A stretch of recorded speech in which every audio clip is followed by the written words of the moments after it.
Hello, I'm Patricia, a 32-year-old woman whose early years were marked by the profound loss of my mother. This tragedy deepened the bond I shared with my father, who devoted himself to meeting my every need. This significant loss made me cautious about opening my heart, and for a long time, I thought I might remain single. Then I met Peter, a caring and persistent gentleman who is now 34. We were introduced by a friend who was worried about my prolonged singlehood. After a year of gentle courtship, Peter proposed. Now, as we prepare for our upcoming wedding, I can't shake the memory of a distressing incident that marred our reception.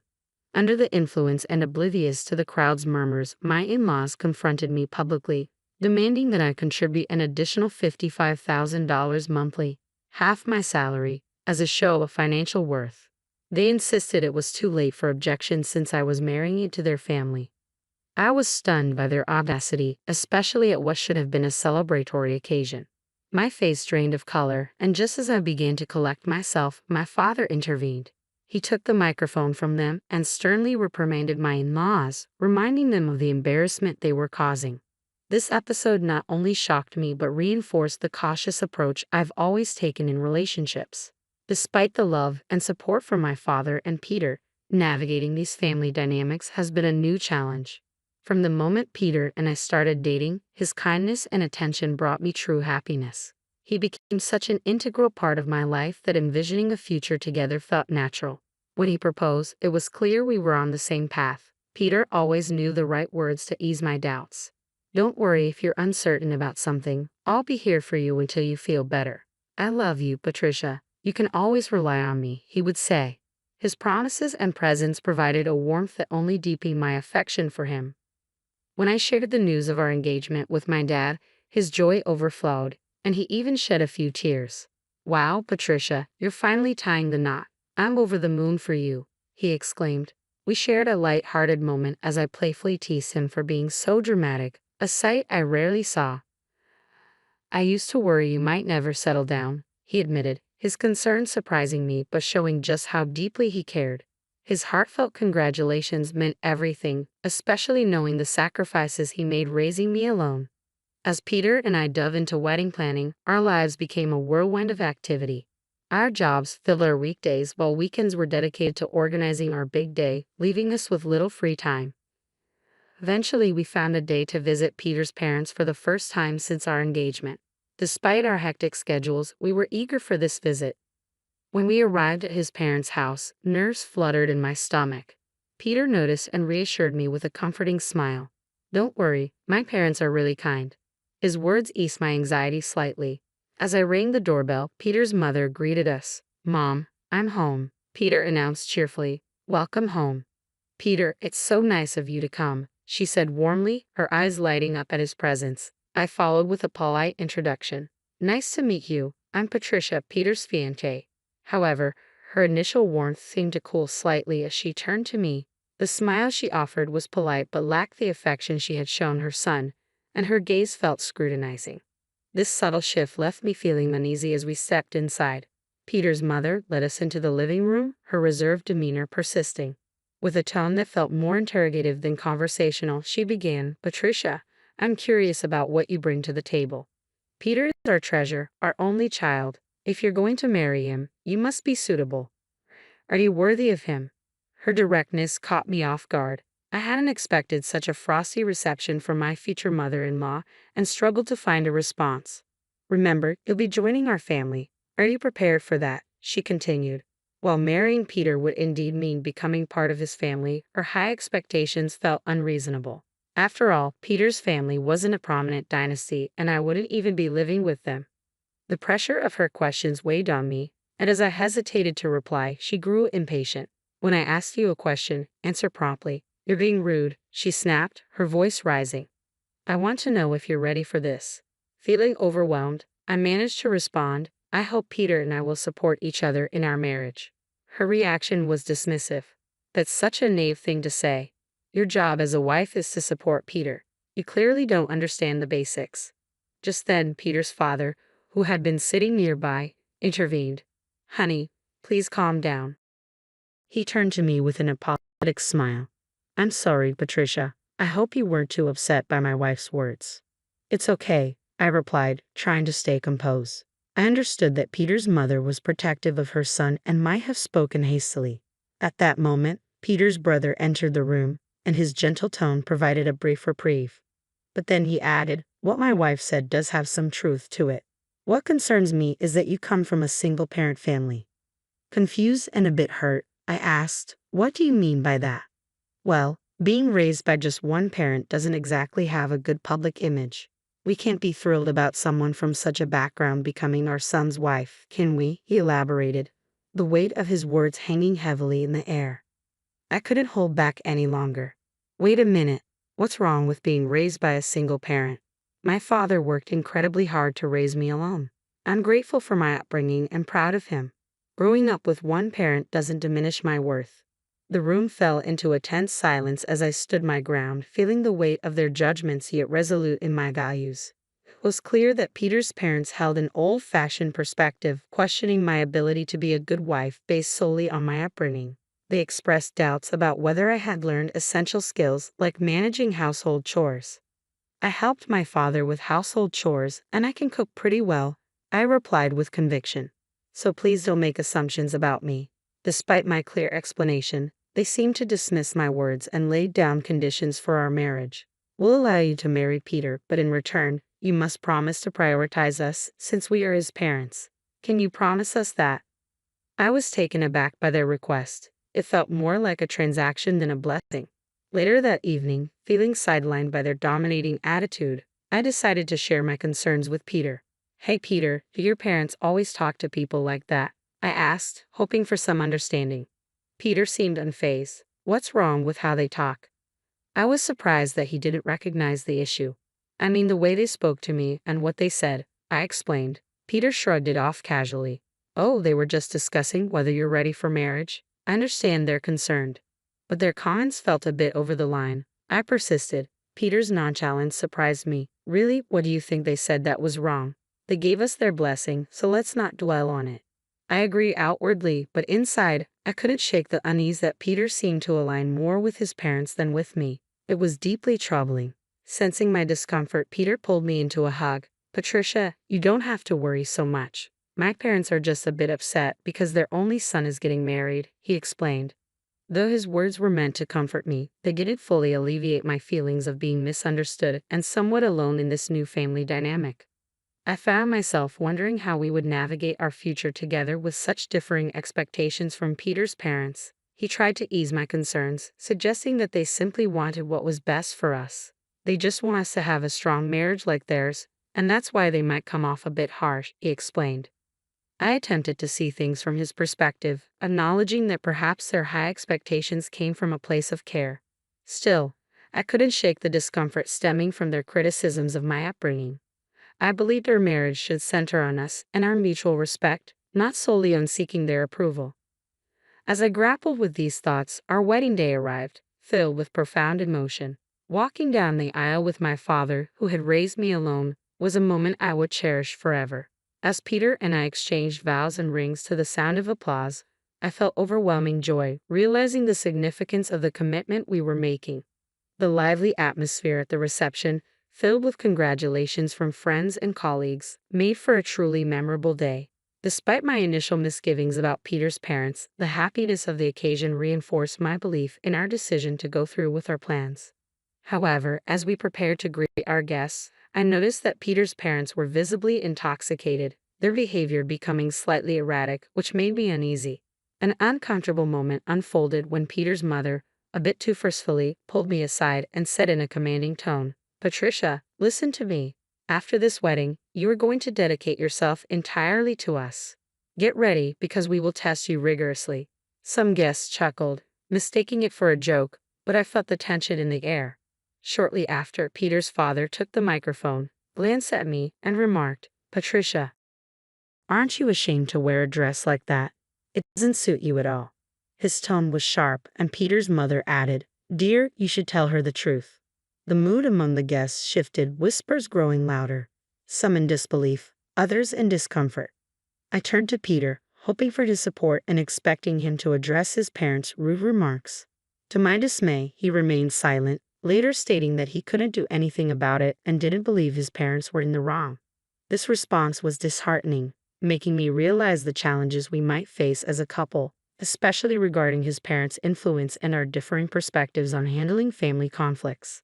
As we moved through the day, I knew this issue would require more discussion and understanding if we were to build a strong, unified future together. In the bustling atmosphere of the wedding hall, a harsh reality struck me. Peter would not shield me from his parents' harshness in the future. The situation escalated quickly when my in-laws, under the influence, unabashedly continued to berate me with unreasonable demands. "Well, you're married now, but to truly be part of this family, you need to prove you have enough money," they announced, adding that after we registered our marriage, I should give them several $1,000s each month, along with my entire bonus. Their words left me stunned. Such audacious demands at our wedding reception were the last thing I expected. My face drained of color as I stood there. My father stepped in, his voice firm yet respectful as he took the microphone from them. "Enough of this. Don't you realize how inappropriate this is?" he challenged. Peter's parents shot back defiantly. "Why are you interrupting us while we're talking?" Their sneers cut deep. I felt my temper rising in response to their cruel words about my father, but he remained composed. "You're even worse than I thought. Refusing to meet me just because I'm a single father is shameful. I never expected such bigotry from people associated with a respected figure." The mention of President Donald seemed to startle my father-in-law. "How do you know President Donald?" he asked, his tone shifting to one of concern. "He's a business partner of my company and, more importantly, an old friend of mine," my father clarified. He added, "And speaking of single parents, President Donald himself was raised by his mother alone, so your comments have inadvertently insulted the president of the company you work for." As realization dawned on their faces, the gravity of their blunder became apparent. My father-in-law's demeanor shifted dramatically from assertive to pleading as he dropped to his knees. "I apologize, sir. Please don't mention this to the president," he begged, his earlier bravado evaporating in the face of potential consequences. This sudden change marked a turning point in the evening, highlighting not only the thoughtlessness of their earlier remarks but also the respect my father commanded. As the night continued, I contemplated the complex dynamics of our newly extended family and the role I would choose to navigate within it. Amid the unfolding drama, my father-in-law looked utterly defeated, and guests reacted with a mix of laughter and disbelief, some capturing the moment on their phones. My dad, standing firm in his principles, replied, "Apologies can't undo what's been said." He then approached me, quietly asking if I wanted to leave with him. I nodded, taking the microphone from Peter's hand. "Thank you all for the entertainment, but there will be no wedding. I will ensure that all gifts and contributions for this occasion are returned," I announced resolutely to Peter, his parents, and the guests at the reception. With those final words, I exited the hall alongside my father. As we left, I caught a glimpse of Peter and his parents, their faces a mix of dismay while relatives quickly gathered around them, concern etched on their expressions. The repercussions of that night were immediate. As I returned the gifts and explained the situation, many guests expressed their sympathy and commended my father and me for taking a stand against such unacceptable behavior. They appreciated our integrity in refusing to be manipulated by offensive demands. The incident left a lasting mark not just on our lives but on Peter's professional reputation as well. Colleagues who attended the wedding began to view him differently, tarnishing his standing due to his failure to defend me against his parents' unreasonable actions. The embarrassment became overwhelming for Peter, ultimately leading him to resign from his position. Additionally, the president of the company where my father-in-law worked caught wind of the fiasco, and the fallout was severe. Peter's father was demoted and transferred to a less prestigious role in a remote countryside office. Socially, Peter's family faced repercussions too, becoming somewhat ostracized by relatives due to the scandal. It was a regrettable series of events, but sometimes the consequences of one's actions are unavoidable. In the aftermath, I focused on rebuilding and strengthening my relationship with my dad. We spent more quality time together, finding solace and support in each other's company. Navigating such turbulent waters deepened my appreciation for everything he had done for me. One day, he invited me for a heart-to-heart conversation that took an unexpected turn. "Patricia, have you ever considered taking over the business?" he asked, hope and earnestness in his expression. Caught off guard, I hesitated. "Are you suggesting I I trailed off, unsure of where he was leading. He smiled slightly. Why don't you work towards becoming the president of my company? It was a significant proposal, and from his tone, it was clear he believed I was ready for the challenge. I'll do my best, I promise, excitement and nervousness swirling within me. After reflecting on my recent experiences, I decided to focus on advancing my career at my dad's company, setting aside romantic pursuits for now. I aimed to prove to both myself and my father that I could excel and perhaps even become a great leader like him. Currently, I am fully committed to learning all aspects of the business. The work is demanding but immensely rewarding, and I'm eager to embrace every opportunity that comes my way. The ordeal at the wedding underscored just how unreasonable Peter's parents had been, turning what should have been a beautiful celebration into a spectacle. Fortunately, since the marriage was never legally finalized, I avoided a potentially disastrous entanglement. Now free from marital commitments and in-law complications, I can concentrate solely on my professional ambitions. It's liberating to have found such clarity after a tumultuous period. I'm optimistic about the future and excited about the prospect of leading the company one day. Thank you for following my story to its conclusion. If you found something meaningful in it, please consider subscribing. I look forward to sharing more updates and insights with you in the future.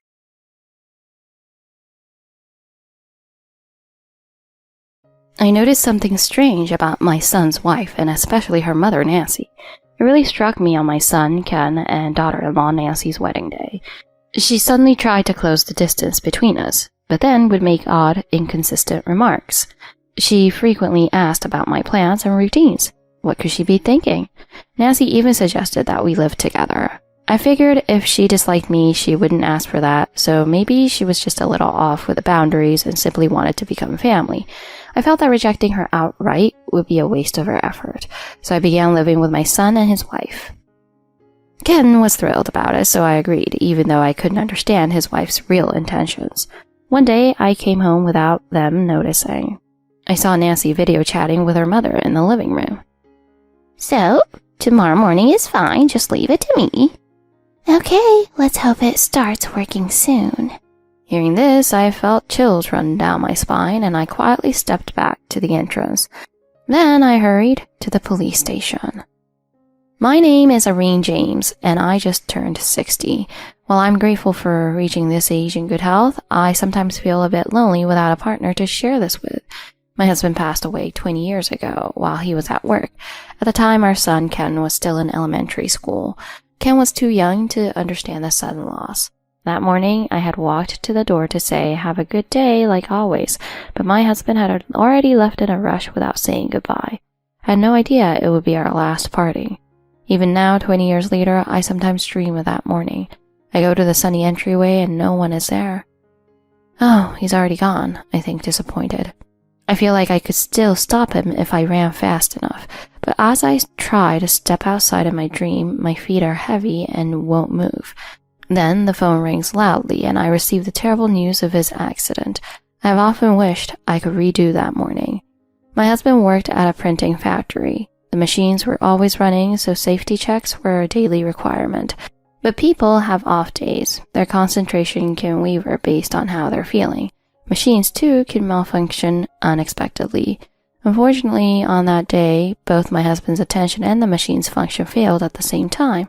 He was caught in a tragic accident, an unfortunate turn of events that he couldn't avoid. When an accident or illness happens while someone is on the job, it's classified as a work-related accident or workers' compensation. I was able to receive compensation from the company due to a lack of sufficient safety protocols.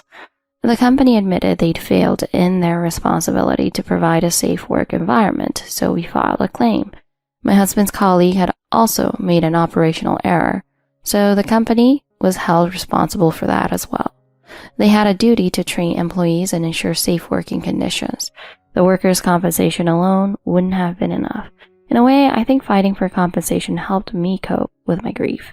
I received cruel anonymous letters calling me greedy for pursuing the money. Some letters even labeled me a money-hungry widow. I always figured these messages came from people connected to the company, but nothing could be worse than losing my husband, so I continued forward, knowing I had a right to this compensation. The funds weren't just for me. They were for the son my husband left behind. With a compensation along with a wrongful death settlement, I was able to provide for my son's future. We received one of the highest settlements possible, partly because Ken was still so young. Some people expressed envy over the money, but no amount could bring my husband back. I would have given up every cent if it meant he could come home again, but that wasn't possible. With Ken needing me, I couldn't afford to let grief consume me. I returned to full-time work and relied on the funds for daily stability. Ken grew up strong and healthy. Sometimes he'd wistfully ask, "Mom, could I ever have a brother or sister?" Those moments hurt the most. I did all I could to ensure that Ken had a life free from want. When Ken finally reached adulthood, I felt a deep sense of relief. I had made it my mission to raise Ken well in his father's absence, and I'd stayed healthy for him. Ken had grown into a kind, compassionate man. "Mom, when I get married, let's live together," he'd say. "What are you talking about?" I laughed. "Your future wife wouldn't be thrilled with that." I was happy, but didn't take him seriously. But Ken insisted, saying he'd choose someone who wouldn't mind. "Well, if you live nearby, I'd be happy," I told him. "But we don't need to live together. I can take care of myself for now." "If it makes you happy, that's good enough for me," he replied with a smile that would make his father proud. I hoped he'd turn that kindness toward his future partner someday. As it turned out, Ken did meet someone special sooner than I expected. Just 2 years into his job, he introduced me to the woman he hoped to marry. Her name was Sarah, and Ken said he wanted me to get to know her well. He explained that marriage was still in the future, but he wanted me to meet her early. Ken, you really love your mom, don't you? I wondered if my close relationship with Ken might be intimidating. Sarah seemed sweet, and I was relieved to see Ken happy. Sarah then shared something about her own background that made me pause. "Actually, my mother raised me alone too." She explained that her father had abandoned the family after an affair. Ken added that he felt an instant connection with Sarah because of their similar upbringings. "My mom is a bit lonely, so if we become family, I hope we can all be close." Though I was surprised at her forwardness, Ken looked thrilled, and I couldn't help but feel happy for him. Ken was so dedicated to making things work, and I could tell he was already planning a future with her. By the time Ken turned 29, he and Sarah were ready to get married. At the wedding, I met Sarah's mother, Nancy, for the first time. She was about my age, but carried herself with an odd, unsettling charm. Nancy seemed strangely seductive for someone our age. What truly surprised me, though, was that not a single relative from Sarah's side attended the wedding. "My parents eloped, so our family wasn't exactly thrilled." "But wasn't your father so in love with your mother?" I asked. "Yes, but he still ended up leaving us," she replied with a laugh. Elopement in itself wasn't all that shocking, but I wondered why it had caused such a rift. I thought perhaps Nancy's husband had been particularly scandalous, or that she had gone against family expectations. As I was lost in thought, Nancy approached me with a large bottle of wine in hand. "Nice to meet you, Jane. Thank you for everything you've done for my daughter." She walked toward me gracefully with a mysterious smile and placed her hand lightly on my shoulder. "It's so nice to finally meet another single mom." Her words were strange and intimate, and I felt uneasy. If my husband were still here, I'd want him to keep his distance from her. Nancy radiated a charm that felt intrusive and almost threatening. Sitting beside me, she poured and sipped wine while chatting as we were old friends. "My husband left for another woman too," she said, as though we were simply sharing stories. I explained that my husband had passed away due to a workplace accident. Nancy's eyes widened with interest. "So, was it workman's compensation?" "Yes," I replied, then tried to change the subject, feeling uncomfortable. But Nancy pressed on. "Come on, tell me more." Her insistence felt odd, and I tried to pull away. Why would someone be so invested in a stranger's loss? It felt intrusive, and I wondered if it was simply morbid curiosity. Nancy continued sharing details about her past with surprising candor. "My husband was so in love with me that he ran away with me, but after marriage, he left me in debt. After the divorce, I had to support Sarah alone. I even dated wealthy men just to get by." She seemed to be implying that since I'd shared my story, I owed her a full account. I didn't want to tell her anymore, especially not about losing my husband. I couldn't just laugh about something so personal, especially with someone I just met. Later, once the wedding was over and life settled, I brought up Nancy with Ken over the phone. Sarah's mom, Nancy, she has an unusual energy. Ken laughed knowingly, sensing my discomfort. That's one way to put it. I know what you mean, Mom. Nancy's got a bit of a nightlife vibe, if you know what I mean. I chuckled at Ken's apt description, as it perfectly captured Nancy's aura. I've heard from Sarah that her mom's had several relationships with rich men. Well, I know how tough it is to raise a child alone, so I don't judge her for that. I understood the difficulties of single parenting, and in a way, it made sense for her to seek financial stability. Ken continued.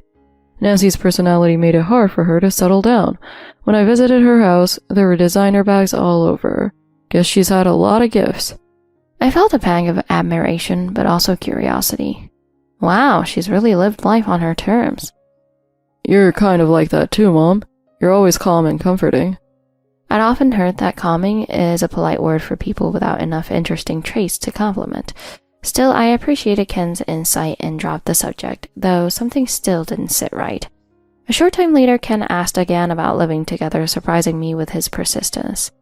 I'm still serious about living together one day, Mom. I told you, as long as I'm able to live independently, there's no need. I wondered why he was so insistent. Although I was happy he wanted to be close, I wasn't sure that living together was a good idea. I thought about the challenges of blending households, especially with Sarah's personality and her mother's presence. I was about to reiterate my stance when Ken spoke up again. It's not just me, Mom. Sarah actually wants you to live with us too. Sarah? She wants me there? Yes.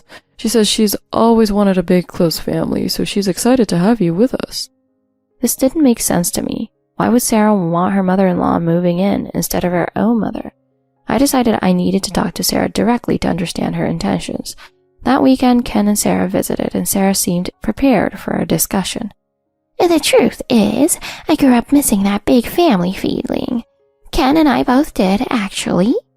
She explained that she wanted to create a close-knit family-like atmosphere to make up for her childhood.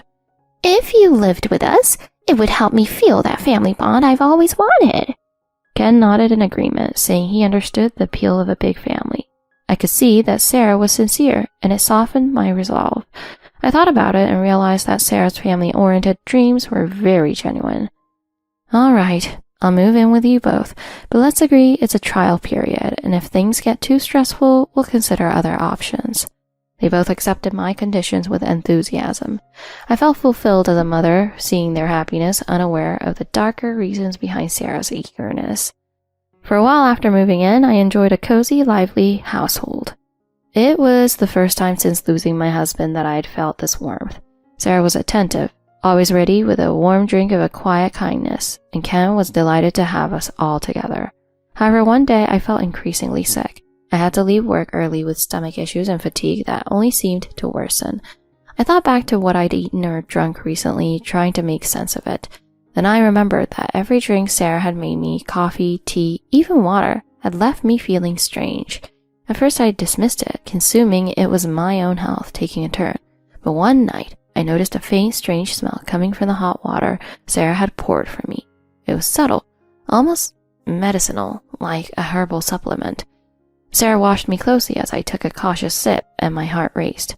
Her presence suddenly felt intrusive, like she was monitoring my reaction. My body stiffened, and I put down the drink, saying I'd take it to bed.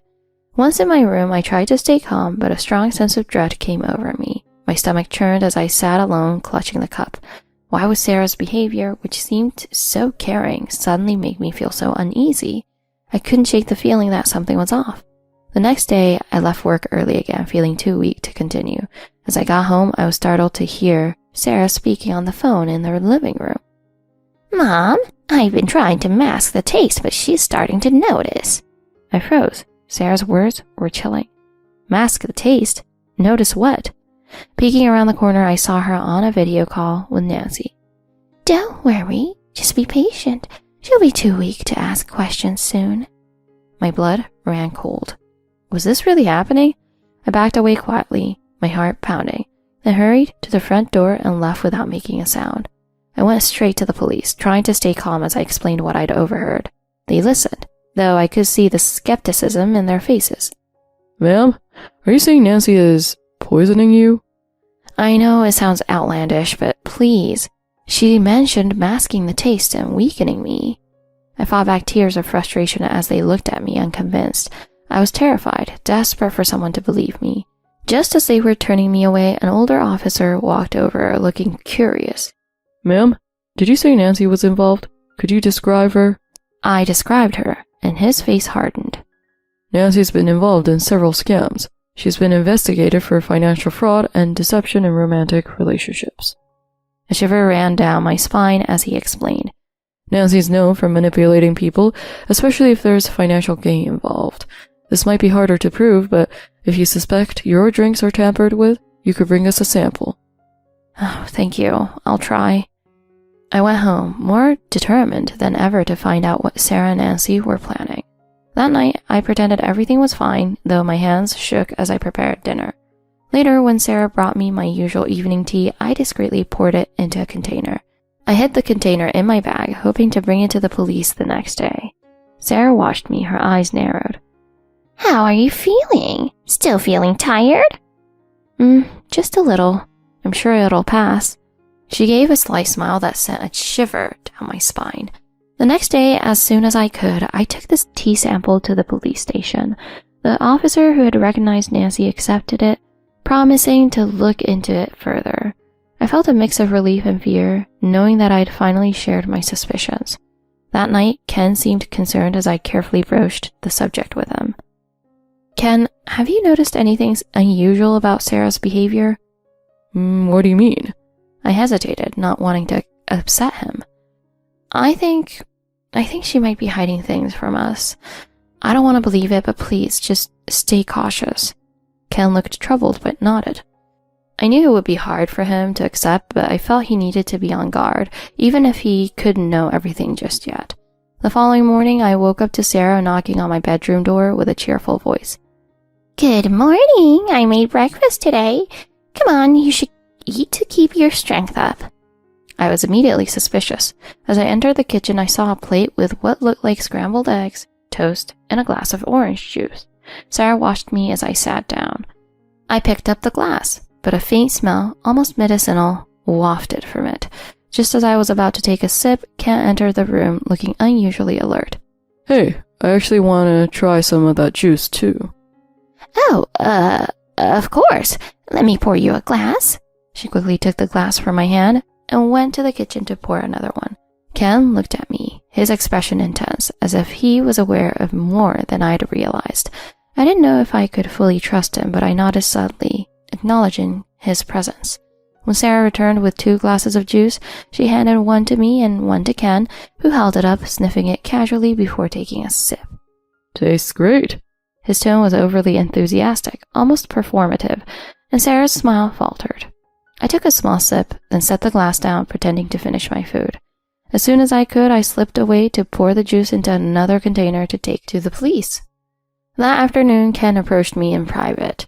Mom, is there something I should know about Sarah and her mother? I hesitated, but decided he deserved to know the truth. Ken, I overheard Sarah talking to Nancy about weakening me. I think they're trying to get access to my finances. Ken's eyes widened, and he seemed caught between disbelief and anger.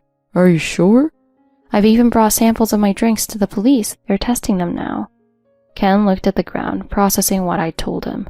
I can't believe it, but I believe you, Mom.